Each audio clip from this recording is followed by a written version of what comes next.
ਇਸੇ ਸਾਲ ਪਾਕਿਸਤਾਨ ਗੁਰਦੁਆਰਾ ਪ੍ਰਬੰਧਕ ਕਮੇਟੀ ਨੇ ਜਿਹੜਾ ਗੁਰੂ ਅਰਜਨ ਪਾਤਸ਼ਾਹ ਦਾ ਗੁਰਪੁਰਬ ਸੀਗਾ ਉਹ ਨਾਨਕਸ਼ਾਹੀ ਕੈਲੰਡਰ ਨਾਲ ਮਨਾਉਣਾ ਸੀ ਅਤੇ ਸਾਡੀਆਂ ਸੰਗਤਾਂ ਜਿਹੜੇ ਆਪਣੇ ਭਾਰਤ ਦੇਸ਼ ਵਿੱਚ ਕੈਲੰਡਰ ਆ ਉਹਦੇ ਅਨੁਸਾਰ ਵੀਜ਼ਾ ਲੈਣ ਚਲੇ ਗਈਆਂ ਅਤੇ ਉਹ ਬੜੀ ਵੱਡੀ ਪ੍ਰੋਬਲਮ ਖੜੀ ਹੋ ਗਈ।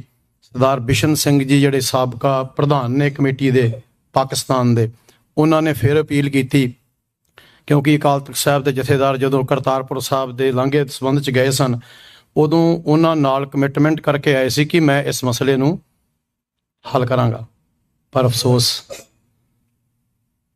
ਕੋਈ ਨਹੀਂ ਸੁਣਦਾ। ਰੱਬ ਰੱਖਾ ਇਸ ਪੰਥ ਦਾ। ਜਿਹੜੀ ਜ਼ਿੰਮੇਵਾਰੀ ਮੈਨੂੰ ਅੱਜ ਮਿਲੀ ਆ ਉਹ ਆਪ ਹੀ ਗੁਰਮਤ ਦੇ ਉੱਤੇ ਜੋ ਡੇਰਾਵਾਦ ਭਾਰੂ ਆ ਵੀ ਉਹਦਾ ਕਾਰਨ ਕੀ ਆ।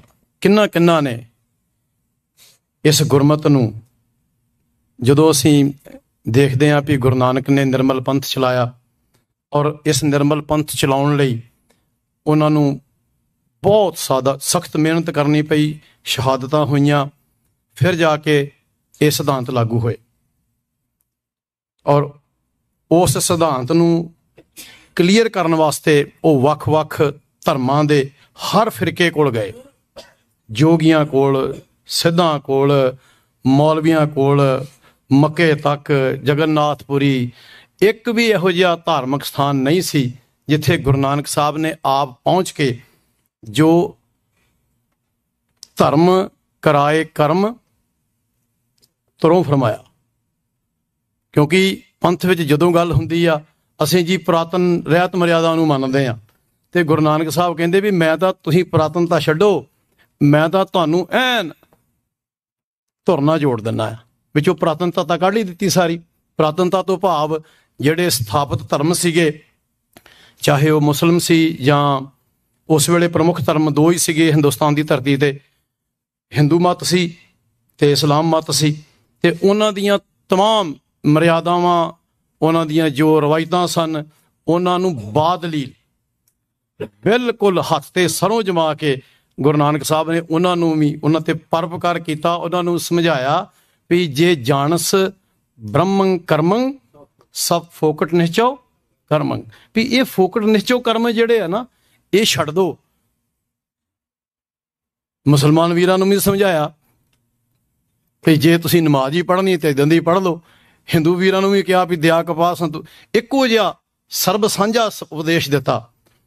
ਪਰ ਉਹਨਾਂ ਲੋਕਾਂ ਨੂੰ ਇਹ ਗੱਲ, ਕਿਉਂਕਿ ਜਿਹੜੀ ਮਾਨਸਿਕਤਾ ਬਦਲਣੀ ਹੈ ਨਾ ਬੰਦੇ ਦੀ, ਇਹ ਬਹੁਤ ਔਖੀ ਆ। ਸਦੀਆਂ ਤੋਂ ਜਿੰਨਾ ਉਹ ਵਿਚਾਰਧਾਰਾ ਵਿੱਚ ਫਸੇ ਸੀ, ਉਹਨਾਂ ਦੀਆਂ ਮਾਨਤਾਵਾਂ ਨੂੰ ਮੰਨਦੇ ਸੀ, ਉਹ ਮੰਨੀ ਜਾ ਰਹੇ ਸਨ ਅਤੇ ਬਹੁਤ ਥੋੜ੍ਹੇ ਲੋਕ ਜਿਹੜੇ ਸੀ ਉਹ ਗੁਰੂ ਨਾਨਕ ਸਾਹਿਬ ਦੇ ਨਾਲ ਸਹਿਮਤ ਹੋਏ। ਬਹੁਤ ਉਂਗਲਾਂ 'ਤੇ ਗਿਣੇ ਜਾਣ ਵਾਲੇ, ਕਿਉਂਕਿ ਉਹ ਆਬਾਦੀ ਦੇ ਹਿਸਾਬ ਨਾਲ ਤਾਂ ਉਹ ਬਹੁਤ ਥੋੜ੍ਹੇ ਸੀ। ਉਹਨਾਂ ਨੇ ਵੇਖਿਆ ਵੀ ਇਹ ਬੰਦਾ ਸਾਡੇ ਹਰ ਇੱਕ ਕਰਮ ਕਾਂਡ ਨੂੰ ਚੈਲੰਜ ਕਰ ਰਿਹਾ ਔਰ ਬਾਦਲੀਲ ਉਹਨਾਂ ਨੇ 10 ਗੁਰੂਆਂ ਦੀ ਕੀਤੀ ਘਾਲਣਾ ਅਤੇ ਇਹਦੇ ਵਿੱਚ ਜਿਹੜੇ ਬਾਕੀ ਸੰਤ ਭਗਤ ਸਨ ਹੋਰਨਾਂ ਇਲਾਕਿਆਂ ਦੇ ਵਿੱਚ, ਉਹਨਾਂ ਵੱਲੋਂ ਜਿਹੜੀ ਵਿਚਾਰਧਾਰਾ ਲੋਕਾਂ ਨੂੰ ਦਿੱਤੀ ਗਈ ਉਹਦੀ ਜ਼ਬਰਦਸਤ ਤਰੀਕੇ ਨਾਲ ਵਿਰੋਧਤਾ ਕੀਤੀ। ਮੁਗਲਾਂ ਨੇ ਸਾਨੂੰ ਫਿਜ਼ੀਕਲੀ ਕਿਰਪਾਨ ਨਾਲ ਮਾਰਿਆ। ਆਹ ਜਿਹੜਾ ਮੱਤ ਸੀ ਨਾ, ਜਿਹਦੇ ਬਾਰੇ ਗੁਰੂ ਨਾਨਕ ਨੇ ਲਿਖਿਆ ਵੀ ਨਾ ਹਮ ਹਿੰਦੂ ਨਾ ਮੁਸਲਮਾਨ, ਅੱਲਾਹ ਰਾਮ ਕੇ ਪਿੰਡ ਪੁਰਾਣ। ਇੱਕ ਫਿਰਕੇ ਨੇ ਸਾਨੂੰ ਵਿਚਾਰਧਾਰਾ ਦੇ ਨਾਲ ਮਾਰਨਾ ਸ਼ੁਰੂ ਕੀਤਾ ਔਰ ਵੈਸੇ ਮੈਨੂੰ ਤਾਂ ਇੱਦਾਂ ਲੱਗਦਾ ਆ ਵੀ ਉਹਨਾਂ ਨੇ ਗੁਰੂ ਨਾਨਕ ਸਾਹਿਬ ਵੇਲੇ ਹੀ ਸ਼੍ਰੀ ਚੰਦ ਨੂੰ ਆਪਣੇ ਨਾਲ ਰਲਾ ਲਿਆ ਸੀ, ਕਿਉਂਕਿ ਗੁਰੂ ਨਾਨਕ ਸਾਹਿਬ ਦੇ ਘਰ ਪੈਦਾ ਹੋਇਆ ਪੁੱਤਰ ਹਜੇ ਹੁਣੇ ਨਵਾਂ ਤਾਂ ਧਰਮ ਤੁਰਿਆ ਸੀ ਜਾਂ ਮੱਤ ਚੱਲਿਆ ਸੀ, ਅਤੇ ਇੱਕਦਮ ਦੂਜੇ ਮੱਤ ਦੀ ਕੀ ਲੋੜ ਪੈ ਗਈ ਜੀ ਵੀ ਇਹ ਬਰਾਗੀ ਮੱਤ ਜਾਂ ਦੂਸਰਾ ਕੀ ਨਾਂ ਸੀ ਉਹਦਾ, ਉਦਾਸੀ ਮੱਤ ਸ਼ੁਰੂ ਕਰਨ ਦੀ। ਵੀ ਗੁਰੂ ਨਾਨਕ ਦੇ ਧਰਮ ਦੇ ਵਿੱਚ ਕਿਹੜੀ ਇਹੋ ਜਿਹੀ ਕਮੀ ਸੀ ਵੀ ਜਿਹੜਾ ਉਦਾਸੀ ਮੱਤ ਸ਼ੁਰੂ ਕਰਨਾ ਪੈ ਗਿਆ ਜੀ। ਜੋ ਗੁਰਬਾਣੀ ਕਹਿੰਦੀ ਵੀ ਸਿਫਤੀ ਰੱਤਾ ਸਦ ਵੈਰਾਗੀ, ਅਤੇ ਜਿੱਦਾਂ ਦਾ ਵਿਰਾਗ ਗ੍ਰਸਥ ਧਰਮ 'ਚ ਰਹਿ ਕੇ ਸਾਨੂੰ ਸਿਖਾਇਆ, ਅਤੇ ਉਦੋਂ ਵੱਡਾ ਵਿਰਾਗ ਕਿਹੜਾ ਸੀ ਵੀ ਸ਼੍ਰੀ ਚੰਦ ਨੇ ਵਿਆਹ ਵੀ ਨਹੀਂ ਕਰਾਇਆ, ਸਿਰ 'ਚ ਸਵਾਹ ਪਾ ਲਈ, ਜਨੇਊ ਪਾ ਲਿਆ, ਲੰਗੋਟ ਲਾ ਲਿਆ, ਅਤੇ ਗੁਰੂ ਨਾਨਕ ਸਾਹਿਬ ਤੇ ਇਹਦੇ ਦੇ ਖਿਲਾਫ ਬੋਲ ਰਹੇ ਨੇ। ਉਹਨਾਂ ਨੇ ਉਦੋਂ ਹੀ ਸਾਡੀ ਜੜ ਨੂੰ ਹੱਥ ਪਾ ਲਿਆ ਸੀ। ਪਰ ਫਿਰ ਵੀ ਗੁਰੂ ਸਾਹਿਬਾਨ ਨੇ ਬੜੀ ਜਦੋਜਹਿਦ ਕੀਤੀ। ਮੈਂ ਹੁਣ ਜੋ ਉਦੋਂ ਤੋਂ ਇਹ ਸ਼ੁਰੂ ਹੋਇਆ, ਤੇ ਮੈਂ ਹੁਣੇ ਵੇਖਿਆ ਇੰਟਰਨੈਟ ਤੇ ਵੀ 1898 ਵਿੱਚ ਕਾਹਨ ਸਿੰਘ ਨਾਭੇ ਨੂੰ ਇਹ ਗੱਲ ਲਿਖਣੀ ਪਈ ਵੀ ਇਹਦਾ ਮਤਲਬ ਵੀ ਕੋਈ ਨਾ ਕੋਈ ਚੀਜ਼ ਸੀ ਜਿਹੜੀ ਸਾਨੂੰ ਇਹਦੇ ਵਿੱਚ ਵਿਪਰਵਾਦ ਦੇ ਵਿੱਚ ਧੱਕ ਕੇ ਲੈ ਗਈ, ਤੇ ਉਹਨਾਂ ਨੂੰ ਇਹ ਲਿਖਣਾ ਪਿਆ ਵੀ ਹਮ ਹਿੰਦੂ ਨਹੀਂ। ਕਿੱਡੀ ਵੱਡੀ ਕਿਤਾਬ, ਔਰ ਉਸ ਕਿਤਾਬ ਨੂੰ ਛਪਾਉਣ ਲਈ ਵੀ ਜਦੋਜਹਿਦ ਕਰਨੀ ਪਈ।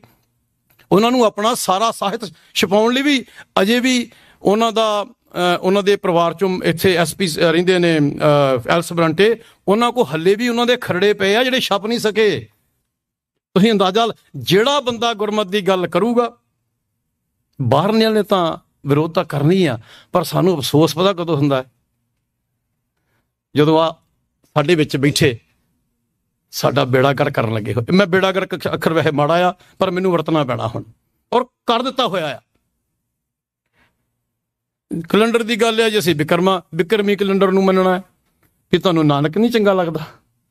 ਬਿਕਰਮੀ ਰਾਜਾ ਦਾ ਉਹਨਾਂ ਦਾ ਵੀ ਅਸੀਂ ਕਿਉਂ ਮੰਨੀਏ ਬਈ? ਚਲੋ ਉਹਨਾਂ ਨੂੰ ਮੁਬਾਰਕ ਆ, ਮੰਨਣ ਜੀ, ਸਦਕੇ ਮੰਨਣ। ਵੀ ਸਾਨੂੰ ਕੀ ਇਹ ਵਿਪਤਾ ਪਈ ਹੋਈ ਆ ਵੀ ਅਸੀਂ ਜਦੋਂ ਸਾਡਾ ਜਿਹੜੀ ਪਿਛਲੇ 50 ਵਰ੍ਹਿਆਂ ਦੀ ਜਦੋਜਹਿਦ ਆ, ਉਹਦੇ ਵਿੱਚ ਉਸ ਅਨੰਦਪੁਰ ਸਾਹਿਬ ਦੇ ਮਤੇ ਦੀ ਜਦੋਜਹਿਦ ਦੇ ਵਿੱਚ, ਜਿਹਦੇ ਪਿੱਛੇ ਅਸੀਂ 35-36 ਹਜ਼ਾਰ ਬੰਦਾ ਮਰਵਾ ਬੈਠੇ ਆ, ਤੇ ਪੱਲੇ ਸਾਡੇ ਕੁਝ ਵੀ ਨਹੀਂ ਪਿਆ।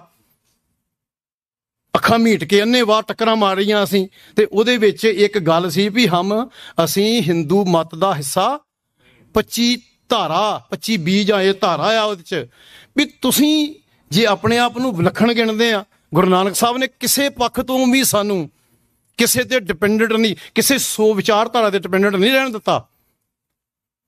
ਹਰ ਚੀਜ਼ ਉਹਨਾਂ ਨੇ ਵਿਲੱਖਣ ਦਿੱਤੀ, ਹਰ ਇੱਕ ਚੀਜ਼, ਪਹਿਰਾਵਾ, ਖਾਣ ਪੀਣ, ਲਿਬਾਸ, ਸਭ ਕੁਝ, ਸੋਚ ਵਿਚਾਰ, ਗ੍ਰੰਥ, ਪੰਥ, ਨਿਸ਼ਾਨ ਸਾਹਿਬ। ਕਿਹੜੀ ਚੀਜ਼ ਆ ਜਿਹੜੀ ਸਾਨੂੰ ਕੌਮੀ ਪੱਖ ਤੋਂ ਹੀਣੀ ਹੋਵੇ? ਇੱਕ ਵੀ ਨਹੀਂ। ਤੇ ਫਿਰ ਅਸੀਂ ਹਿੰਦੂ ਕਿਵੇਂ? ਪਰ ਅਫਸੋਸ ਪਤਾ ਕਿਸ ਗੱਲ ਦਾ? ਉਹਦੇ ਵਿੱਚੋਂ ਸਿਰਫ ਮੈਂ 2 ਗੱਲਾਂ ਅੱਜ ਤੁਹਾਡੇ ਨਾਲ ਸਾਂਝੀਆਂ ਕਰਨੀਆਂ ਆ। 2 ਵੀ ਉਹ ਡੇਰਾਵਾਦ ਸੀ ਜਿਹੜਾ ਗੁਰਮਤ ਤੇ, ਕਿਵੇਂ ਇਹਨੂੰ ਹੌਲੀ ਵਿਪਰਵਾਦ ਦੇ ਵਿੱਚ ਲੈ ਗਿਆ। ਵੀ ਆਖਰ ਜਦੋਂ ਕਾਹਨ ਸਿੰਘ ਨਾਭੇ ਨੇ 1898 ਵਿੱਚ 125 ਵਰ੍ਹੇ ਪਹਿਲਾਂ ਕਿਤਾਬ ਲਿਖੀ, ਤੇ 125 ਵਰ੍ਹੇ ਪਹਿਲਾਂ ਉਦੋਂ ਤੱਕ ਅੰਗਰੇਜ਼ ਉਸ ਧਰਤੀ ਤੇ ਪੂਰਨ ਤੌਰ ਤੇ ਪੈਰ ਪਸਾਰ ਚੁੱਕਾ ਸੀ, ਔਰ ਉਹਨਾਂ ਨੇ ਸਾਨੂੰ ਸਟੱਡੀ ਕੀਤਾ ਚੰਗੀ ਤਰ੍ਹਾਂ, ਤੇ ਉਹਨਾਂ ਨੇ ਵੀ ਸਾਨੂੰ ਬੜੀ ਜ਼ਬਰਦਸਤ ਜਿਹੜੀ ਆ ਉਹ ਮਾਰ ਮਾਰੀ, ਕਿਉਂਕਿ ਉਹਨਾਂ ਨੂੰ ਲੱਗਦਾ ਸੀ ਵੀ ਜੇ ਕਿਤੇ ਬਗਾਵਤੀ ਸੁਰ ਉੱਠਦੀ ਆ ਤਾਂ ਉਹ ਇਹਨਾਂ 'ਚ ਉੱਠਦੀ ਆ। ਉਹਨਾਂ ਨੇ ਵੀ ਸਾਨੂੰ ਸਾਡੀ ਅਸਲ ਵਿਲੱਖਣਤਾ ਤੋਂ ਤੋੜਨ ਲਈ ਉਹਨਾਂ ਨੇ ਸਾਨੂੰ ਵਿਪਰਵਾਦ ਵਿੱਚ ਉਹਨਾਂ ਨੇ ਕੁਝ ਬੰਦੇ ਸਾਡੇ ਤੋਂ ਪਿਕ ਕੀਤੇ, ਤੇ ਉਹਨਾਂ ਦੀਆਂ ਕਹਾਣੀਆਂ ਸਾਡੇ ਵਿੱਚ ਇਸ ਤਰ੍ਹਾਂ ਫਿੱਟ ਕੀਤੀਆਂ ਵੀ ਉਹਨਾਂ ਨੂੰ ਕਰਾਮਾਤੀ ਸਾਧ ਪੇਸ਼ ਕਰਕੇ। ਔਰ ਮੈਨੂੰ ਇਹ ਵੀ ਕਈ ਵਾਰ ਮੈਂ ਸੋਚਦਾ ਵੀ ਇਹ ਜਿੰਨੀਆਂ ਟਕਸਾਲਾਂ ਤੇ ਡੇਰੇ ਆ ਨਾ, ਇਹ ਸਤਲੁਜ ਤੋਂ ਪਾਰ ਹੀ ਬਣੇ ਆ ਸਾਰੇ, ਕਿਉਂਕਿ ਅੰਗਰੇਜ਼ ਜਿਹੜਾ ਸਤਲੁਜ ਤੱਕ ਮਤਲਬ ਬਾਕੀ ਪੰਜਾਬ 'ਚ 100 ਸਾਲ ਪਹਿਲਾਂ ਆ ਚੁੱਕਾ ਸੀ। ਉਹ ਤਾਂ ਮਹਾਰਾਜਾ ਰਣਜੀਤ ਸਿੰਘ ਦੀ ਬਹਾਦਰੀ ਸੀ ਕਿ ਉਹਨੇ 100 ਸਾਲ ਡੱਕ ਛੱਡਿਆ ਰੋਪੜ ਤੱਕ, ਤੇ ਉਹਨਾਂ ਨੇ ਫੁੱਲ ਤਿਆਰੀ ਕਰਕੇ ਜਿੰਨੇ ਅਨਮਤੀਏ ਗ੍ਰੰਥ ਆ, ਜਿਹੜਾ ਸੂਰਜ ਪ੍ਰਕਾਸ਼ ਆ ਨਾ ਜੀ, ਇਹ ਵੀ ਉੱਥੇ ਲਿਖਿਆ ਹੈ ਕੈਂਥਲ 'ਚ, ਸਭਰਾ ਸਾਹਿਬ ਨੂੰ ਪਤਾ ਹੈ। ਔਰ ਜੋ ਕੁਝ ਉਹਦੇ 'ਚ ਲਿਖਿਆ ਉਹੀ ਅੱਜ ਪੰਥ ਗੁਰਮਤ ਸਮਝ ਬੈਠੀ ਹੈ ਉਹਨੂੰ ਹੀ। ਗੁਰੂ ਗ੍ਰੰਥ ਸਾਹਿਬ ਨੂੰ ਨਹੀਂ ਮੰਨਣ ਦਿੰਦੇ ਸਾਨੂੰ। ਜੋ ਅਨਮਤੀ ਗ੍ਰੰਥ ਜਿਹੜੇ ਉਹ ਲੋਕ ਲੈ ਕੇ ਆਏ, ਵਿਪਰਵਾਦੀ ਲੋਕ ਲੈ ਕੇ ਆਏ, ਉਹਨਾਂ ਨੇ ਇਸ ਨੂੰ ਗੁਰਮਤ ਦੇ ਤੌਰ ਤੇ ਪੇਸ਼ ਕੀਤਾ। ਤੇ ਉਹਦੇ ਵਿੱਚੋਂ 2 ਘਟਨਾਵਾਂ ਮੈਂ ਤੁਹਾਡੇ ਨਾਲ ਸ਼ੇਅਰ ਕਰਨੀਆਂ ਚਾਹੁੰਦਾ। ਹੁਣੇ ਥੋੜ੍ਹੇ ਚਿਰ ਪਹਿਲਾਂ ਤੁਸੀਂ ਇੱਕ ਗਿਆਨੀਆਂ ਦੇ ਬੁੰਗੇ ਦਾ ਮਸਲਾ ਆਇਆ ਸੀ ਅੰਮ੍ਰਿਤਸਰ ਸਾਹਿਬ, ਪੁਰਾਤਨ ਇੱਕ ਇਮਾਰਤ ਸੀ, ਉਹਦੀ ਢਾਉਣ ਦਾ ਬੜਾ ਮਸਲਾ ਤੁਹਾਡੇ ਸਾਹਮਣੇ ਆਇਆ ਸੀ। ਤੇ ਉਹਨਾਂ ਦੇ ਵੰਸ਼ਜ ਵਿੱਚੋਂ ਉਹ ਸੀ ਗਿਆਨੀ ਸੰਤ ਸਿੰਘ ਦਾ ਬੁੰਗਾ, ਜਿਹਨੂੰ ਦਮਦਮੀ ਟਕਸਾਲ ਆਪਣਾ ਚੌਥਾ ਮੁਖੀ ਕਹਿੰਦੀ ਆ, ਤੇ ਉਹਦੇ ਵਿਦਿਆਰਥੀ ਸਨ ਕਵੀ ਸੰਤੋਖ ਸਿੰਘ ਜੀ। ਮੈਂ ਪਹਿਲਾਂ ਗਿਆਨੀ ਦੀ ਗੱਲ ਕਰ ਲਵਾਂ, ਗਿਆਨੀ ਸੰਤ ਸਿੰਘ ਦੀ। ਉਹਨਾਂ ਦੀ ਜਿਹੜੀ ਦਰਸ਼ਨੀ ਡਿਊਟੀ ਸੀ, ਉਹਦੇ ਉੱਤੇ ਗਣੇਸ਼ ਦੀ ਮੂਰਤ ਲੱਗੀ ਹੋਈ ਸੀ ਔਰ ਉਹ ਬੁੰਗਾ ਬਿਲਕੁਲ ਹਰਿਮੰਦਰ ਸਾਹਿਬ ਦੇ ਲਾਗੇ ਸੀ। ਅੱਜ ਵੀ ਉਹਦੇ ਜਿਹੜੇ ਆ ਉਹ ਨਿਸ਼ਾਨ ਉੱਥੇ ਮਿਲੇ ਆ, ਜਿਹੜੇ ਹੁਣੇ ਢਾਏ ਗਏ ਆ, ਇਹ ਭੂਰੀ ਵਾਲੇ ਬਾਬੇ ਨੇ ਜਿਹੜੇ ਢਾਏ ਆ। ਹੁਣ ਤੁਸੀਂ ਮੈਨੂੰ ਇਹ ਦੱਸੋ, ਗੁਰਬਾਣੀ 'ਚ ਇੱਕ ਸ਼ਬਦ ਆਉਂਦਾ, ਭੈਰੋਂ ਭੂਤ ਸੀਤਲਾ ਧਾਵੈ, ਖਰ ਬਾਹਨ ਉਹ ਸ਼ਰ ਉਡਾਵੇ, ਹਾਂ ਤੋਂ ਏਕ ਰਮਈਆ ਲੈ ਹੋ ਆਨ ਦੇਵ, ਚੱਕ ਸਾਰੇ ਆਪਣੇ ਦੇਵਤੇ ਮੈਨੂੰ ਨਹੀਂ ਚਾਹੀਦੇ। ਤੇ ਅਗਲੀ ਪੰਕਤੀ ਉਹ 'ਚ ਇਹ ਸੀ ਭਈ ਸ਼ਿਵ ਸ਼ਿਵ ਕਰਤੇ ਜੋ ਨਰ ਧਿਆਵੈ, ਬਲਦ ਚੜ੍ਹੈ ਡੋਰੂ ਡਮਕਾਵੇ। ਵੀ ਜਿਹੜੇ ਬੰਦੇ ਸ਼ਿਵ ਜੀ ਨੂੰ ਸ਼ਿਵ ਸ਼ਿਵ ਕਰਕੇ ਧਿਆਉਂਦੇ ਨੇ, ਇਮਾਨਦਾਰੀ ਨਾਲ ਜੇ ਇਹਦੇ ਅਰਥ ਕਰਨੇ ਹੋਣ ਤਾਂ ਉਹਨੂੰ ਕੀ ਪ੍ਰਾਪਤ ਹੋਏਗਾ? ਬਲਦ ਤੇ ਚੜ੍ਹੇਗਾ, ਉਹ ਬਲਦ ਦੀ ਸਵਾਰੀ ਤੇ ਡਮਰੂ ਖੜਕਾਏਗਾ। ਇਹ ਗੁਰਬਾਣੀ ਕਹਿੰਦੀ ਹੈ ਜੀ, ਮੈਂ ਨਹੀਂ। ਗੁਰੂ ਨਾਨਕ ਸਾਹਿਬ ਭਗਤ ਬਾਣੀ 'ਚ, ਨਾਮਦੇਵ ਜੀ ਦੀ ਬਾਣੀ 'ਚ, ਭੈਰੋਂ ਭੂਤ ਸੀਤਲਾ ਧਾਵੈ। ਹੁਣ ਗਣੇਸ਼ ਦੀ ਮੂਰਤ ਹਰਿਮੰਦਰ ਸਾਹਿਬ ਲਾਗੇ ਆ ਜਾਣੀ, ਤੁਸੀਂ ਇਸ ਸੰਕੇਤ ਦੇਖੋ ਵੀ ਕਿੱਥੇ ਤੱਕ ਜਾਂਦਾ ਹੈ। ਵੀ ਅਸੀਂ ਤਾਂ ਕਹਿਣ ਦੇ ਵੀ ਆਨ ਦੇਵ ਬਦਲਾਵਨ ਦੇ ਹੋ, ਵੀ ਮੈਂ ਸਾਰੇ ਹੀ ਛੱਡੇ, ਵੀ ਗੁਰ ਈਸਰ ਗੁਰ ਗੋਰਖ ਬਰਮਾ ਗੁਰ, ਤੇ ਉੱਥੇ ਤਾਂ ਸਾਰਾ ਕੁਛ ਰੱਦ ਕਰ ਦਿੱਤਾ। ਇੱਕ ਓਂਕਾਰ ਲਿਖ ਕੇ ਇੱਕ ਓਂਕਾਰ ਦਾ ਸੰਕਲਪ ਹੀ ਟੁੱਟ ਜਾਣਾ। ਫਿਰ ਜਦੋਂ ਇਹਦੇ ਬਾਰੇ ਹੋਰ ਵੇਖਣ ਦੀ ਕੋਸ਼ਿਸ਼ ਕੀਤੀ ਵੀ ਇਹ ਆਖਰ ਗਣੇਸ਼ ਜੀ ਇੱਥੇ ਕਿੱਦਾਂ ਪਹੁੰਚ ਗਏ ਬਈ, ਉਹ ਵੰਸ਼ਜ ਦਾ ਬੰਦਾ ਜਿਹੜਾ ਅੱਜ ਗਿਆਨੀ ਸੰਤ ਸਿੰਘ ਦਾ, ਉਹ ਕਹਿ ਰਿਹਾ ਵੀ ਬਨਾਰਸ ਦੇ ਮੁੱਖ ਪਾਂਡੇ ਨੇ, ਮੁੱਖ ਪੁਜਾਰੀ ਜਿਹੜਾ ਸੀ, ਉਹ ਦਿੱਤਾ ਉੱਥੇ ਸਾਨੂੰ ਗਣੇਸ਼ ਦੀ ਮੂਰਤ, ਤੇ ਇੱਥੇ ਲਾਓ। ਗੁਰਮਤਿ ਦਾ ਸਿਧਾਂਤ ਟੁੱਟ ਗਿਆ ਜੀ। ਕਿਉਂ ਜੀ? ਟੁੱਟ ਗਿਆ ਨਾ। ਅਗਲੇ ਦੇਖੋ ਹੋਰ, ਜਿੱਦਣ ਹੁਣ ਗਿਆਨੀ ਜਗਤਾਰ ਸਿੰਘ ਜੀ ਕਥਾ ਕਰਦੇ ਕਹਿ ਰਹੇ ਸੀ ਵੀ ਆਨੰਦ ਸਾਹਿਬ ਜਿਹੜਾ ਉਹ ਤਿੰਨਾਂ ਗੁਰੂ ਸਾਹਿਬਾਨ ਦਾ ਉਚਾਰਨ ਕੀਤਾ ਹੋਇਆ। ਤੇ ਜਦੋਂ ਅਸੀਂ ਉਹ ਖੋਜਣ ਦੀ ਕੋਸ਼ਿਸ਼ ਕੀਤੀ ਵੀ ਚਲੋ ਆਖਰ ਪਤਾ ਤਾਂ ਲੱਗੇ ਗਿਆਨੀ ਜੀ ਕਹਿ ਕਿੱਥੋਂ ਰਹੇ ਨੇ, ਪਤਾ ਤਾਂ ਲੱਗੇ। ਉਹ ਵੀ ਸੂਰਜ ਪ੍ਰਕਾਸ਼ 'ਚੋਂ ਆ ਰਿਹਾ ਸੀ, ਪਰ ਉਹਦੇ ਵਿੱਚ ਜਿਹੜੀਆਂ ਬਾਕੀ ਗੱਲਾਂ ਆ ਰਹੀਆਂ ਸੀ ਉਹ ਛੁਪਾ ਗਏ। ਉਹਦੇ 'ਚ ਇਹ ਗੱਲ ਆ ਰਹੀ ਸੀ ਵੀ ਇੱਕ ਜੋਗੀ ਆਇਆ ਗੁਰੂ ਅਮਰਦਾਸ ਜੀ ਕੋਲ, ਤੇ ਜੋਗੀ ਕਹਿ ਰਿਹਾ ਮਹਾਰਾਜ ਵੀ ਮੈਂ ਵੀ ਤੁਹਾਡੇ ਘਰ ਪ੍ਰਵਾਨ ਚੜ੍ਹਨਾ ਚਾਹੁੰਦਾ, ਜੋ ਵੀ ਸੀ ਹਨਾ, ਤੇ ਮੇਰੇ ਤੇ ਵੀ ਕਿਰਪਾ ਕਰੋ। ਤੇ ਉਹ ਕਹਿੰਦੇ ਵੀ ਤੇਰਾ ਅਮਰਦਾਸ ਮਹਾਰਾਜ ਕਹਿੰਦੇ ਵੀ ਤੇਰਾ ਇੱਕ ਜਨਮ ਅਜੇ ਰਹਿੰਦਾ। ਉਹ ਕਹਿੰਦਾ ਚਲੋ ਜੀ ਫਿਰ ਤਾਂ ਕੰਮ ਹੀ ਮੁੱਕ ਗਿਆ, ਮੈਂ ਹੁਣ ਮਰ ਜਾਣਾ ਆ ਤੇ ਮੈਂ ਤੁਹਾਡੇ ਘਰ ਪੋਤਰੇ ਦੇ ਰੂਪ 'ਚ ਜਨਮ ਲੈ ਲੈਣਾ। ਜੋਰ ਨਾ ਜੀਵਨ, ਕਿੱਥੇ ਜਾਵਾਂਗੇ ਅਸੀਂ? ਮਤਲਬ ਆਪਣੀ ਮਰਜ਼ੀ ਦੇ ਨਾਲ ਵੀ ਕੋਈ ਕਿਸੇ ਦੇ ਘਰ ਜੰਮ ਸਕਦਾ ਜੀ? ਆਪਣੀ ਮਰਜ਼ੀ ਨਾਲ ਵੀ ਜੰਮ ਸਕਦਾ ਕੋਈ? ਮਤਲਬ ਇੰਨੀ ਗਿਰਾਵਟ, ਸੱਚੀ ਹੱਸਣ ਵਾਲੀ ਗੱਲ ਨਹੀਂ, ਬੜੀ ਗੰਭੀਰ ਗੱਲ ਹੈ। ਔਰ ਮੇਰੇ ਗੁਰੂ ਨੂੰ ਇਹ ਸ਼ਰਮਸ਼ਾਰ ਕਰਦੀ ਹੈ ਇਹ ਗੱਲ। ਮੈਂ ਇੱਕ ਵਾਰੀ ਆਪਣੇ ਮੇਰੇ ਫਾਦਰ ਇਨ ਲਾ ਉਹ ਸ਼੍ਰੋਮਣੀ ਕਮੇਟੀ ਮੈਂਬਰ ਨੇ, ਜਦੋਂ ਮੇਰਾ ਟਾਈਮ ਹੋ ਗਿਆ ਦੱਸ ਦਿਓ ਜੀ, ਮੈਂ ਉੱਥੇ ਹੀ ਛੱਡ ਦੇਣੀ ਆ, ਕਿਉਂਕਿ ਬੜੀਆਂ ਗੱਲਾਂ ਆ। ਤੁਹਾਨੂੰ ਪਤਾ ਹੀ ਆ ਹੁਣ ਤਾਂ ਇੰਟਰਨੈਟ ਤੇ ਤੁਹਾਨੂੰ ਪਤਾ, ਹੁਣ ਤੁਹਾਨੂੰ ਕੀ ਦੱਸਣਾ ਆ। ਡਾਕਟਰ ਸਾਹਿਬ ਵੀ ਵੇਖ ਆਏ ਸਾਰਾ ਕੁਛ ਉੱਥੇ। ਅਸੀਂ ਜਾਈਏ ਬ੍ਰਹਮ ਬੂਟਾ ਅਖਾੜੇ ਦੇ ਕੋਲੋਂ, ਤੇ ਉੱਥੇ ਗੁਰੂ ਨਾਨਕ ਸਾਹਿਬ ਨੂੰ ਮਾਤਾ ਤ੍ਰਿਪਤਾ ਜੀ ਦੀ ਗੋਦ 'ਚ ਪਾਇਆ ਹੋਇਆ ਪੋਸਟਰ ਲੱਗਾ, ਤੇ ਉਹਦੇ ਤੇ ਸ਼ਿਵ ਜੀ ਦੀ ਉਹ ਜਿਹੜੀ ਰੋਸ਼ਨੀ ਜੀ ਨਿਕਲੀ ਹੁੰਦੀ ਹੱਥਾਂ 'ਚੋਂ, ਬਾਬਿਆਂ ਦੇ ਸਾਰਿਆਂ ਦੇ 'ਚ ਨਿਕਲਦੀ ਆ। ਉਹ ਸਾਰੇ ਬਾਬੇ ਦੀਆਂ ਫੋਟੋ ਏਦਾਂ ਹੀ ਆ ਨਾ, ਈਸ਼ਰ ਸਿੰਘ ਰਾੜੇ ਵਾਲੇ ਦੀ, ਆਨੰਦ ਸਿੰਘ ਕਲੇਰਾ। ਕੋਈ ਗੁੱਸਾ ਨਾ ਜੀ ਕਰ ਲਿਓ। ਜਿਸ ਕਿਸੇ ਨੂੰ ਇਤਰਾਜ਼ ਹੋਇਆ, ਮੈਂ ਇੱਥੇ 2 ਘੰਟੇ ਬਾਅਦ ਬੈਠਾ ਹੋਊਂਗਾ। ਅਸੀਂ ਹਰ ਗੱਲ ਨੂੰ ਗੁਰਮਤਿ ਦੀ ਕਸਵੱਟੀ ਤੇ ਵਿਚਾਰ ਕੇ, ਜੇ ਦੋਸ਼ੀ ਹੋਏ ਤਾਂ ਸਜ਼ਾ ਦੇ ਹੱਕਦਾਰ ਹੋਵਾਂਗੇ, ਤੇ ਜੇ ਨਾ ਹੋਏ ਤਾਂ ਇਹ ਗੱਲ ਸਾਰਿਆਂ ਤੱਕ ਪਹੁੰਚਾ ਦਿਓ। ਉਹ ਮੈਂ ਉਹਨਾਂ ਨੂੰ ਕਿਹਾ ਵੀ ਤੁਹਾਡੀ ਤਾਂ ਸੁਣਦੇ ਆ, ਵੀ ਸਾਡੀ ਤਾਂ ਕੋਈ ਸੁਣਦਾ ਨਹੀਂ। ਗਿਆਨੀ ਗੁਰਬਚਨ ਸਿੰਘ ਤੋਂ ਜਥੇਦਾਰ ਸੀ, ਮੈਨੂੰ ਫੋਨ ਕਰੋ ਵੀ ਆਹ ਕੀ, ਵੀ ਹਰਿਮੰਦਰ ਸਾਹਿਬ ਲਾਗੇ ਸ਼ਿਵ ਜੀ, ਬਾਬਾ ਨਾਨਕ ਕਹਿਣ ਲਿਆ ਵੀ ਸ਼ਿਵ ਸ਼ਿਵ ਕਰਤੇ ਜੋ ਨਰ ਤੇ ਆਵੇ, ਬਲਦ ਜਿਹੜੇ ਡੋਰੂ ਡਮਕਾਵੇ, ਤੇ ਸ਼ਿਵ ਜੀ ਗੁਰੂ ਨਾਨਕ ਸਾਹਿਬ ਤੇ ਕਿਰਪਾ ਪਾ ਰਹੇ ਆ। ਇਹ ਗੱਲਾਂ ਤੁਸੀਂ ਪਹਿਲਾਂ ਸੁਣੀਆਂ ਜੀ? ਫਿਰ ਸਾਡੀ ਕਮਜ਼ੋਰੀ ਹੈ, ਪੜ੍ਹਨ ਦੀ ਆਦਤ ਪਾਓ। ਆ ਡਾਕਟਰ ਸਾਹਿਬ ਨੇ 2-3 ਉੱਥੇ ਵਿਚਾਰੇ ਲਾ ਕੇ ਆਏ ਆ, ਇਹੋ ਕੁਛ, ਇਹੋ ਹੀ ਰੋਣਾ ਰੋਂਦੇ ਆਏ ਵੀ ਛੱਡੋ ਯਾਰ, ਕੀ ਕਰਨ ਰਹੇ ਜੇ। ਹੁਣ ਜਦੋਂ ਜਗਤਾਰ ਸਿੰਘ ਨੇ ਗੱਲ ਆਖੀ ਤੇ ਅਸੀਂ ਉਹ ਪੜਤਾਲਣ ਦੀ ਕੋਸ਼ਿਸ਼ ਕੀਤੀ, ਤੇ ਅਸੀਂ ਆਨੰਦ ਸਾਹਿਬ ਦੀ ਕਥਾ ਵੇਖੀਏ ਕਿੰਨੇ ਕਥਾ ਕੀਤੀ ਆ। ਤੇ ਉਹ ਕਥਾ YouTube ਤੇ ਹੈਗੀ ਆ, ਤੁਸੀਂ ਪਾ ਕੇ ਵੇਖ ਲਿਓ ਵੀ ਕਥਾ ਆਨੰਦ ਸਾਹਿਬ ਗਿਆਨੀ ਗੁਰਬਚਨ ਸਿੰਘ ਜੀ ਪਿੰਡਰਾਂ ਵਾਲੇ। ਉਹ ਥਾਨਕਾ ਪਤਾ ਕੀ ਦੇ ਰਹੇ ਆ, ਸੁਣ ਕੇ ਹੈਰਾਨੀ ਬੜੀ ਹੁੰਦੀ ਵੈ। ਕਹਿੰਦੇ ਇੱਕ ਤਾਂ ਜੋਗੀ ਆਇਆ ਤੇ ਦੂਜਾ ਉੱਥੇ ਗਣੇਸ਼ ਆ ਗਿਆ। ਚਲੋ ਭਲਾ ਜੇ ਬੰਦੇ ਨੂੰ ਕਹਿੰਦੇ ਤੇ ਆ ਜਾਂਦਾ ਤੇ ਅਸੀਂ ਮੰਨਦੇ ਵੀ ਚਲੋ ਚੰਗਾ, ਵੀ ਜਿਹੜਾ ਹੈ ਹੀ ਹਾਥੀ ਦੇ ਸਿਰ ਵਾਲਾ ਉਹ ਕਿੱਦਾਂ ਆ ਸਕਦਾ ਬਈ? ਨਹੀਂ, ਸੱਚ ਆ ਗੱਲ ਇਹ ਵੀ ਹਾਥੀ ਦੇ ਸਿਰ ਵਾਲਾ ਬੰਦਾ। ਅੱਛਾ, ਗਣੇਸ਼ ਦੀ ਜਦੋਂ ਮੈਂ ਗੱਲ ਸੁਣੀ ਨਾ ਰਜਨੀਸ਼ ਕੋਂ, ਮੈਂ ਬੜਾ ਹੈਰਾਨ ਹੋਇਆ।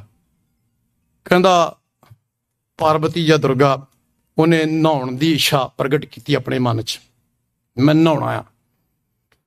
ਤੇ ਜਦੋਂ ਉਹਨੇ ਵੈਸੇ ਉਹ ਸਾਡੇ ਨਾਲ ਤਕੜਾ ਸੀ, ਵੈਸੇ ਜੇ ਸੱਚ ਪੁੱਛਦੇ ਹੋ ਨਾ, ਜਿੰਨੀਆਂ ਧੱਜੀਆਂ ਉਹਨੇ ਹਿੰਦੂ ਮਤ ਦੀਆਂ ਉਡਾਈਆਂ, ਅਸੀਂ ਉਹਦੇ ਨਾਲ ਸਹਿਮਤ ਹੋਈਏ ਕਿਸੇ ਪੱਖ ਤੋਂ ਨਾ ਹੋਈਏ ਉਹ ਗੱਲ ਵੱਖਰੀ ਹੈ। ਇੱਕ ਪਰ ਸੂਰਮਾ ਸੀ ਉਹ। ਉਹ ਕਹਿੰਦਾ ਵੀ ਜਦੋਂ ਦੁਰਗਾ ਨਹਾਉਣ ਲੱਗੀ ਨਾ ਪਾਰਵਤੀ, ਤੇ ਕਹਿੰਦੀ ਵੀ ਮੈਨੂੰ ਇੱਥੇ ਪੜਦਾ ਹੈ ਨਹੀਂ ਕੋਈ, ਵੀ ਮੈਨੂੰ ਚਾਹੀਦਾ ਕੋਈ ਵੀ ਉਹ ਬੰਦਾ ਕੋਈ ਖੜਾ ਕਰ ਲਵਾਂ ਆਪਣੇ ਪਰਿਵਾਰ ਦਾ, ਵੀ ਉਹਦੇ ਕੋਲ ਵੀ ਕੋਈ ਨਹੀਂ ਸੀ। ਕਹਿੰਦਾ ਵੀ ਉਹਨੇ ਆਪਣੇ ਤਨ ਦੀ ਮੈਲ ਲਾਈ ਤਾਂ ਇੱਕ ਕਲਬੂਤ ਬਣਾ ਲਿਆ। ਤਾਂ ਉਹ ਵਿਅੰਗ ਪਤਾ ਕੀ ਕਰਦਾ, ਕਹਿੰਦਾ ਪਤਾ ਨਹੀਂ ਕਿੰਨੇ ਸਾਲ ਨਹਾਤੀ ਨਹੀਂ ਹੋਣੀ ਵੀ ਇੰਨੀ ਮੈਲ ਲੱਥੀ। ਉਹਦੀ ਕੈਸਟ ਵਿੱਚ ਇਹ ਗੱਲ ਏ, ਮੈਂ ਆਪਣੇ ਕੋਲ ਨਹੀਂ ਕਹਿ ਰਿਹਾ। ਤੇ ਉਹਨੂੰ ਖੜਾ ਕਰਕੇ ਬੁੱਤ ਤੇ ਉਹਦੇ ਚ ਉਹਨੇ ਜਾਨ ਫੂਕਤੀ ਜੀ। ਇਹੋ ਜਿਹੀ ਨਹੀਂ ਕਹਾਣੀ। ਤੇ ਉਹ ਸ਼ਿਵ ਜੀ ਮਹਾਰਾਜ ਕਿਤੇ ਤੁਹਾਨੂੰ ਪਤਾ ਬੜੇ ਚੰਗੇ ਸੀ, ਹਨਾ। ਇੱਕ ਵਾਰੀ ਸ਼ਿਵ ਜੀ ਨੂੰ, ਚਲੋ ਉਹਦੀ ਵੀ ਗੱਲ ਕਰ ਲੈਣੇ ਚਲਦੇ ਚਲਦੇ, ਯਾਦ ਰੱਖਿਓ ਸਾਰੀਆਂ ਗੱਲਾਂ, ਮੈਨੂੰ ਰੋਕ ਦਿਓ ਜੀ। ਫਿਰ ਮੈਂ ਪਹਿਲਾਂ ਕਹਿੰਦਾ ਵੀ ਨਾ ਕਿ ਮੈਂ ਤੁਹਾਡਾ ਸਾਰਾ ਟਾਈਮ ਖਾ ਗਿਆ।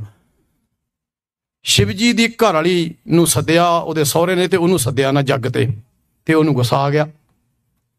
ਤੇ ਉਹਨੇ ਉਹਦੀ ਘਰ ਜਿਹੜੀ ਉਹਦੀ ਵਾਈਫ ਸੀਗੀ, ਉਹਨੇ ਆਪਣੇ ਪਿਤਾ ਨੂੰ ਕਿਹਾ ਵੀ ਤੂੰ ਮੇਰੇ ਆਪਣੇ ਜਵਾਈ ਨੂੰ ਨਹੀਂ ਸੱਦਿਆ, ਵੀ ਬੜੀ ਮਾੜੀ ਗੱਲ ਆ। ਗੁੱਸੇ ਹੋ ਗਈ ਉਹ, ਤੇ ਉਹਨੇ ਉਹ ਕੱਚੀ ਭੁੰਨੀ ਜੀ ਉਹਨੇ ਛਾਲ ਮਾਰਤੀ ਹਵਨ 'ਚ, ਤੇ ਉਹ ਕੱਚੀ ਭੁੰਨੀ ਚੁੱਕ ਲਈ ਮੋਢਿਆਂ ਤੇ, ਜਿੱਥੇ ਉਹਦੇ ਨੈਣ ਡਿੱਗੇ ਨੈਣਾ ਦੇਵੀ ਬਣ ਗਈ।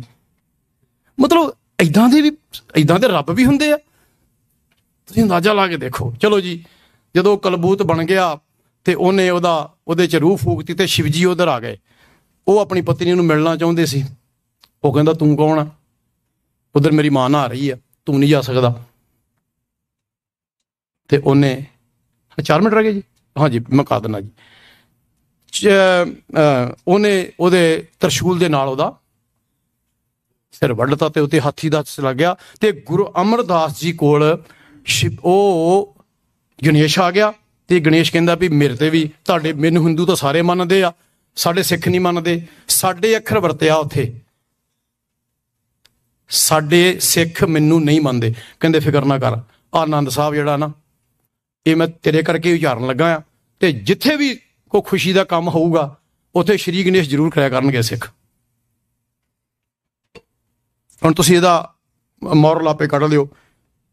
ਇੱਕ ਦੂਜੀ ਗੱਲ ਜਿਹੜੀ ਉਹ ਬਿਮਾਰੀ ਸਾਡੇ ਇੱਥੇ ਤੱਕ ਪਹੁੰਚ ਗਈ ਆ, ਅਮਰੀਕਾ ਤੱਕ, ਉਹ ਮੈਂ ਜ਼ਰੂਰ ਕਰਨੀ ਚਾਹਾਂਗਾ। 2-3 ਮਿੰਟ ਹੀ ਲੱਗਣੇ ਭਾਈ ਸਾਹਿਬ। ਇੱਕ ਗਿਆਨੀ ਸ਼ੇਰ ਸਿੰਘ ਜੀ ਇੱਥੇ ਕਥਾ ਕਰਨ ਆਉਂਦੇ ਆ, ਉਹਨਾਂ ਨੂੰ ਅਸੀਂ ਮਿਲੇ ਸੀ ਅਸੀਂ ਸੁਪਰੀਮ ਕੌਂਸਲ ਮੈਂਬਰ ਐਸਪੀ ਸਾਹਿਬ, ਬੀਬੀ ਰਵਿੰਦਰ ਕੌਰ, ਤੁਸੀਂ ਜਾਣਦੇ ਹੋ ਲਖਬੀਰ ਸਿੰਘ ਉਹਨਾਂ ਦੇ ਪਤੀ ਦੇਵ ਨੇ, ਉਹਨਾਂ ਦੇ ਘਰ ਮਿਲੇ ਸੀ ਬਾਲੇ ਦੀ ਜਨਮ ਸਾਖੀ ਦੇ ਸੰਬੰਧ 'ਚ। ਉਹ ਗੱਲ ਅੱਜ ਨਹੀਂ ਹੋ ਸਕਦੀ, ਲੰਬੀ ਆ, ਫਿਰ ਕਰਾਂਗੇ। ਉਹਨਾਂ ਨੇ ਕੀ ਕੀਤਾ ਆ ਵੀ ਇਸ ਵਾਰ ਹੋਲੇ ਮਹੱਲੇ ਤੇ ਐਲਸਬਰੰਟੇ ਗੁਰਦੁਆਰੇ ਉਹ ਜਿਹੜੀ ਜਗਨਨਾਥਪੁਰੀ ਆਰਤੀ ਹੋਈ ਸੀ ਉਹ ਐਲਸਬਰੰਟੇ ਕਰਤੀ। ਜਦੋਂ ਉਹ ਆਰਤੀ ਕਰ ਦਿੱਤੀ ਤੇ ਮੈਂ ਇੱਥੋਂ ਦੇ ਜਿਹੜੇ ਮੋਹਤਬਾਰ ਬੰਦੇ ਆ ਉਹਨਾਂ ਦੇ ਨਾਮ ਹੀ ਲੈ ਦਿੰਦਾ। ਦਰਸ਼ਨ ਸਿੰਘ ਜੀ ਫਰੀਮਾਊਂਟ ਕਮੇਟੀ ਹੈਗੇ ਨੇ, ਇੱਕ ਲਖਵੀਰ ਸਿੰਘ ਨੇ, ਇੱਕ ਦਵਿੰਦਰ ਸਿੰਘ ਨੇ, ਉਹ ਸੈਕਟਰੀ ਵੀ ਰਹੇ ਕੁਝ ਸਮਾਂ। ਉਹਨਾਂ ਨੂੰ ਸਾਰਿਆਂ ਨੂੰ ਮੈਂ ਫੋਨ ਕੀਤੇ ਵੀ ਯਾਰ ਚਲੋ ਬਾਕੀ ਗੱਲ ਤਾਂ ਚਲੋ ਕੋਈ ਗੈਰ ਗੰਭੀਰ ਹੋ ਸਕਦੀ, ਸਾਨੂੰ ਸਮਝ ਨਹੀਂ ਲੱਗਦੀ ਵੀ ਆਹ ਗੱਲ ਤਾਂ ਬਹੁਤ ਸੌਖੀ ਆ ਵੀ ਇੱਦਾਂ ਤਾਂ ਉਹ ਹਿੰਦੂਆਂ ਨੂੰ ਰੋਕਦੇ ਰਹੇ ਵੀ ਤੁਸੀਂ ਇੱਦਾਂ ਦੀ ਆਰਤੀ ਨਾ ਕਰੋ, ਵੀ ਮੈਂ ਤੁਹਾਨੂੰ ਆਰਤੀ ਦਾ ਢੰਗ ਦੱਸ ਦਿੱਤਾ। 4 ਗੁਰੂ ਵਿਅਕਤੀਆਂ ਦੀ ਭਗਤਾਂ ਦੀ ਆਰਤੀ ਆ ਸ਼੍ਰੀ ਗੁਰੂ ਗ੍ਰੰਥ ਸਾਹਿਬ ਦੇ ਵਿੱਚ ਜੀ, ਧੰਨਾ ਜੀ ਦੀ, ਸੈਣ ਜੀ ਦੀ, ਰਵਿਦਾਸ ਜੀ ਤੇ ਗੁਰੂ ਨਾਨਕ ਸਾਹਿਬ ਦੀ। ਉਹ 4 ਸ਼ਬਦਾਂ 'ਚ ਜੇ ਇੱਦਾਂ ਦਾ ਕਰਮਕਾਂਡ ਕਿਤੇ ਲਿਖਿਆ ਹੋਵੇ ਤੇ ਅਸੀਂ ਦੇਣਦਾਰ ਹਾਂ ਜੀ, ਸਜ਼ਾ ਦੇ ਹੱਕਦਾਰ, ਜਿੰਨੀ ਮਰਜ਼ੀ ਸਜ਼ਾ ਦੇ ਦਿਓ। ਵੀ ਇਹ ਤੁਹਾਡੇ ਕੀ ਹੋ ਰਿਹਾ ਹੈ ਹੁਣ। ਖੈਰ ਉਹਨਾਂ ਨੇ ਮੀਟਿੰਗ ਕੀਤੀ ਟ੍ਰੇਸੀ ਗੁਰਦੁਆਰੇ ਤੇ ਗਿਆਨੀ ਸ਼ੇਰ ਸਿੰਘ ਨੂੰ ਸੱਦਿਆ ਉੱਥੇ। ਉਹਨਾਂ ਨੇ ਜਦੋਂ ਮੇਰੀ ਲਖਵੀਰ ਸਿੰਘ ਨਾਲ ਗੱਲ ਹੋਈ ਤੇ ਲਖਵੀਰ ਸਿੰਘ ਤਾਜ਼ਾ ਨਾ ਉੱਥੋਂ ਹਜ਼ੂਰ ਸਾਹਿਬ ਤੋਂ ਹੋ ਕੇ ਆਇਆ ਸੀ, ਮੈਂ ਕਿਹਾ ਲਖਵੀਰ ਸਿੰਘ ਜੀ ਵੀ ਇਹ ਕੀ ਕਰਦੇ ਪਏ ਆ ਵੀ ਤੁਸੀਂ ਨੌਜਵਾਨ ਬੱਚੇ ਉਹਨਾਂ ਦੇ ਹਵਾਲੇ ਕੀਤੇ ਆ ਵੀ ਉਹ ਤਾਂ ਬਿਲਕੁਲ ਟੋਟਲੀ ਸਾਨੂੰ ਵਿਪਰਵਾਦ ਵੱਲ ਲੈ ਕੇ ਜਾ ਰਹੇ ਆ ਵੀ ਇਹ ਕਿੱਦਾਂ ਪ੍ਰਵਾਨ ਹੋਵੋਗੇ ਵੀ ਇਹ ਤਾਂ ਅਗਲੇ 100 ਸਾਲ ਤੱਕ ਜਿਹੜੇ ਬੱਚੇ ਆ ਸਾਡੇ ਹੁਣ ਨੌਜਵਾਨ ਆ 20-25 ਸਾਲਾਂ ਦੇ ਆ ਉਹਨਾਂ ਤੇ ਅਗਲੇ 100 ਸਾਲ ਤੱਕ ਜੇ ਜੀਣਾ ਹੋਇਆ ਤਾਂ ਸਾਨੂੰ ਤਾਂ ਲਾਗੇ ਵੀ ਲੱਗਣ ਦੇਣਾ ਗੁਰਮਤ ਨੂੰ ਤਾਂ ਉਹਨਾਂ ਲਾਗੇ ਵੀ ਨਹੀਂ ਆਉਣ ਦੇਣਾ ਗੁਰਦੁਆਰੇ 'ਚ ਤੇ ਫਿਰ ਅਸੀਂ ਕੀ ਕਰਾਂਗੇ। ਉਹ ਪਤਾ ਮੈਨੂੰ ਦਲੀਲ ਕੀ ਦਿੰਦੇ ਜੀ ਲਖਵੀਰ ਸਿੰਘ ਹੁਣੀ ਕਹਿੰਦੇ ਜੀ ਹਜ਼ੂਰ ਸਾਹਿਬ ਹੁੰਦੀ ਆ। ਮੈਂ ਕਿਹਾ ਲਖਵੀਰ ਸਿੰਘ ਜੀ ਤੁਸੀਂ ਹਜ਼ੂਰ ਸਾਹਿਬ ਕਹਿੰਦਾ ਮੈਂ ਹੁਣੇ ਹੋ ਕੇ ਆਇਆ। ਮੈਂ ਕਿਹਾ ਜੀ ਉੱਥੇ ਜੋ ਹੋ ਰਿਹਾ ਆ ਵੀ ਉਹ ਤੁਸੀਂ ਧਿਆਨ ਨਾਲ ਸੁਣਾਇਓ। ਹਾਂ ਮੇਰੀ ਗੱਲ ਨਾਲੋਂ ਸਹਿਮਤ ਹੋ ਗਏ। ਮੈਂ ਕਿਹਾ ਉੱਥੇ ਤਾਂ ਕਹਿੰਦੇ ਕੇਦਾਰਨਾਥ ਬਦਰੀਨਾਥ ਫਲਾਣੇ ਧਾਮ ਦਾ ਧਿਆਨ ਧਰ ਕੇ ਬੋਲੋ ਜੀ ਤੇ ਉੱਥੇ ਤਾਂ ਇਹ ਵੀ ਕਹਿੰਦੇ ਗੰਗਾ ਮਈਆ ਜੀ ਦਾ ਧਿਆਨ ਧਰ ਕੇ ਬੋਲੋ ਜੀ ਵਾਹਿਗੁਰੂ। ਤੇ ਫਿਰ ਇਹ ਸਾਰਾ ਕੁਛ ਫਿਰ ਹਜ਼ੂਰ ਸਾਹਿਬ ਵਾਲਾ ਹੀ ਜੇ ਲਾਗੂ ਕਰਨਾ ਤੇ ਇੱਕ ਗੱਲ ਹੋ ਰਿਹਾ ਉੱਥੇ ਉਹ ਸਾਡੇ ਤੇ ਨਹੀਂ ਲਾਗੂ ਹੁੰਦੀ। ਵੈਸੇ ਉੱਥੇ ਬੱਕਰਾ ਵੀ ਝਟਕਾਇਆ ਜਾਂਦਾ ਉਹ ਫਿਰ ਝਟਕਾ ਲੋਗੇ ਫਰੀ ਮਾਊਂਟ। ਉੱਥੇ ਤਾਂ ਲੰਗਰ 'ਚ ਮੀਟ ਵੀ ਵਰਤਦਾ ਆ। ਉੱਥੇ ਤਾਂ ਮੱਥੇ ਤਾਂ ਨਾਮ ਕਰੀ ਚੰਨਾਠੀਆ ਜੇ ਮਨ ਰਸਾ ਹੋਏ ਚੰਦਨ ਘਸਾ ਕੇ ਟਿੱਕੇ ਲਾਏ ਜਾਂਦੇ ਆ। ਕਿਹੜੀ ਗੱਲ ਕਰੀਏ ਜੀ। ਤੇ ਇੱਥੇ ਆਰਤੀ ਹੋ ਗਈ ਉਦਾਂ ਹੀ ਸੰਖਨ ਕੀਰਤਨ ਘੰਟਨ ਕੀ ਕਰ ਫੂਲਨ ਕੀ ਆਰਤੀ ਕੋਟ ਕਰੇ ਸੁਰ ਸੁੰਦਰ ਪੇਖ ਪਰੰਦਰ ਕੈਬਲ ਜਾਵੇ। ਮੈਂ ਕਿਹਾ ਵੀ ਲਖਵੀਰ ਸਿੰਘ ਜੀ ਇਹਦੇ 'ਚ ਇੱਕ ਗੱਲ ਰਹਿ ਗਈ ਤੁਹਾਡੇ ਕਰਨ ਵਾਲੀ ਉਹ ਇਹ ਆ ਵੀ ਕਿੰਨਰ ਗੰਧਰਵ ਗਾਨ ਕਰੈ ਜਛ ਅਪੱਛਰ ਨਿਰਤ ਦਿਖਾਵੇ। ਮੈਂ ਕਿਹਾ ਵੀ ਫੁੱਲ ਵੀ ਸੁੱਟ ਲਏ ਘੰਟਾ ਵੀ ਖੜਕਾ ਲਿਆ ਤੇ ਸੰਖ ਵੀ ਵਜਾ ਲਿਆ ਤੇ ਆ ਅਗਲੀਆਂ ਸ਼ਰਤਾਂ ਵੀ ਪੂਰੀਆਂ ਕਰੋ ਨਾ ਵੀ ਖੁਸਲੇ ਵੀ ਲਿਆਓ ਤੇ ਅਪੱਛਰਾਂ ਵੀ ਇੱਥੇ ਮਿਲ ਜਾਣਗੀਆਂ ਨੱਚਣ ਵਾਲੀਆਂ ਉਹ ਵੀ ਗੁਰੂ ਗ੍ਰੰਥ ਸਾਹਿਬ ਸਾਹਮਣੇ ਨਚਾਓ। ਫਿਰ ਉਹਨੂੰ ਪੂਰੀ ਆਰਤੀ ਕਰੋ ਨਾ। ਜਾਂ ਤੇ ਪ੍ਰਸੰਨ ਬਏ ਹੈ ਮਹਾਮਨ ਤੁਹਾਨੂੰ ਪਤਾ ਜੀ ਤੁਸੀਂ ਵੀ ਆਪਾਂ ਕਰਦੇ ਰਹੇ ਨਾ ਉਹ ਡੇਰੇ ਤੇ ਉਸੇ ਡੇਰੇ 'ਚ ਤੁਸੀਂ ਆਏ ਚ ਮੈਂ ਆਇਆ। ਹਾਂ ਬਿਲਕੁਲ ਉੱਥੇ ਤਾਂ ਅਸੀਂ ਥਾਲੀ ਘਮਾਉਂਦੇ ਰਹੇ ਏਦਾਂ ਪੁੱਠੇ ਸਿੱਧੇ ਹੋ ਕੇ ਬਹੁਤ ਬੁਰੀ ਹਾਲਤ ਆ ਦਵਾਲਪੁਰੀ ਤੁਹਾਨੂੰ ਪਤਾ ਜਿਹੜੇ ਡੇਰੇ 'ਚੋਂ ਮੈਂ ਆਇਆ। ਸੱਚ ਗੱਲ ਆਏ ਮਤਲਬ ਉੱਥੇ ਤਾਂ ਡਾਂਸ ਵੀ ਹੁੰਦਾ ਸੀ ਗੁਰਦੁਆਰਿਆਂ ਦੇ ਵਿੱਚ ਜਿਹੜੇ ਬਾਬੇ ਏਦਾਂ ਲੱਕ ਫੇਰਦੇ ਆ ਨਾ ਉਹ ਬੀਬੀਆਂ ਵੀ ਨਹੀਂ ਘੁਮਾ ਸਕਦੀਆਂ ਉੱਦਾਂ ਨੱਚਣ ਵਾਲੀਆਂ ਵੀ ਨਹੀਂ ਘੁਮਾ ਸਕਦੀਆਂ ਏਦਾਂ ਹੀ ਆ ਉਹ ਆਰਤੀ। ਕੱਲ ਮੈਨੂੰ ਇੱਕ ਵੀਡੀਓ ਫੇਰ ਪ੍ਰਾਪਤ ਹੋਈ ਆ ਇਹ ਵੇਖੋ ਇੱਕ ਸਿਰਾ ਆ ਅਮਰੀਕਾ ਦਾ ਤੇ ਦੂਸਰਾ ਸਿਰਾ ਨਿਊਯਾਰਕ ਹੈ ਨਾ ਜੀ ਭਾਜੀ ਸੌਰੀ ਯਾਰ ਨਿਊਯਾਰਕ ਵੀ ਕਰਤੀ ਪਰਸੋਂ। ਹੁਣ ਤੁਸੀਂ ਅੰਦਾਜ਼ਾ ਮੈਂ ਇੱਥੇ ਸਮਾਪਤੀ ਕਰਦਾ ਅੰਦਾਜ਼ਾ ਤੁਸੀਂ ਲਾ ਲਿਓ ਪੜ੍ਹੇ ਲਿਖੇ ਤੁਸੀਂ ਸਾਰੇ ਹੀ ਹੋ। ਹੁਣ ਕੋਈ ਬੰਦੇ ਕੋਲ ਇਹੋ ਜਿਹਾ ਬਹਾਨਾ ਨਹੀਂਗਾ ਕਿ ਮੈਨੂੰ ਪਤਾ ਨਹੀਂ ਇਹ ਕੋਈ ਬਹਾਨਾ ਨਹੀਂ ਕਿਸੇ ਕੋਲ ਕੋਈ ਬਹਾਨਾ ਨਹੀਂ। ਤੇ ਜੇ ਵਾਕਈ ਅਸੀਂ ਗੁਰੂ ਕੇ ਸਿੱਖ ਹਾਂ ਤੇ ਸਾਨੂੰ ਉੱਠਣਾ ਪੈਣਾ। ਇਹ ਦੋ ਕੁ ਵੰਨਗੀਆਂ ਸੀ ਵੈਸੇ ਵੰਨਗੀਆਂ ਸਾਡੇ ਕੋਲ ਬਹੁਤ ਆ। ਬਾਕੀ ਸਾਡੇ ਸਤਿਕਾਰਯੋਗ ਅਸੀਂ ਸਧਾਰਨ ਬੰਦੇ ਆ ਜੀ ਸ਼ਬਦਾਂ ਦਾ ਸਾਨੂੰ ਕੋਈ ਲੜੀ ਨਹੀਂ ਪੁਰਾਣੀ ਰਵਾਨਗੀ ਕੋਈ ਨਹੀਂ ਸਾਡੀ ਗੱਲ ਦਾ ਕੋਈ ਨਾਰਾਜ਼ਗੀ ਨਾ ਲਵੇ ਇਸ ਗੱਲੋਂ ਰਵਾਨਗੀ ਕੋਈ ਨਹੀਂ ਗੀ ਨਾ ਵਿਦਵਾਨ ਆ ਪਰ ਦਿਲ ਦੇ ਵਿੱਚ ਜੋ ਮਹਿਸੂਸ ਕੀਤਾ ਸੀ ਉਹ ਤੁਹਾਡੇ ਅੱਗੇ ਰੱਖਿਆ ਆ।